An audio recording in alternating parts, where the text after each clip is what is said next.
కామారెడ్డి జిల్లా జుక్కల్ నియోజకవర్గం అసత్య ఆరోపణల ప్రచారంతో రాష్ట్రంలో కాంగ్రెస్ పార్టీ అధికారంలోకి వచ్చిందని జుక్కల్ మాజీ ఎమ్మెల్యే హనుమంత్ షిండే అన్నారు. అలాగే రానున్న పార్లమెంట్ ఎన్నికల్లో పార్టీ నాయకులు, కార్యకర్తలు సమన్వయంతో పనిచేసి జహీరాబాద్ పార్లమెంటుపై బీఆర్ఎస్ జెండా ఎగరవేయాలని మాజీ స్పీకర్ ఎమ్మెల్యే పోచారం శ్రీనివాస్ రెడ్డి అన్నారు. సోమవారం పిట్లం మండలం కేంద్రంలోని ఓ ప్రైవేట్ ఫంక్షన్ హాల్లో ఏర్పాటు చేసిన కార్యకర్తల సమావేశంలో ఆయన మాట్లాడారు. ఈ కార్యక్రమంలో ఎంపీ బీబీ పాటిల్, మాజీ ఎమ్మెల్యే హనుమంత్ షిండే, దఫేదర్ రాజు, నాయకులు, కార్యకర్తలు పాల్గొన్నారు.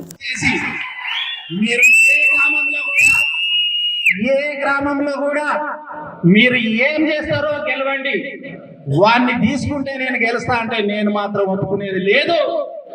మీరు ఓడిపోయినా పర్వాలేదు కానీ ఇంకొకరిని వేరే పార్టీకి మద్దతు చేసిన వాడిని తీసుకొస్తా అంటే నేను మాత్రం ఒప్పుకునేది లేదనే విషయాన్ని కూడా ఈ సందర్భంగా నేను మీకు అందరికీ కూడా మనవి చేస్తా ఉన్నాను.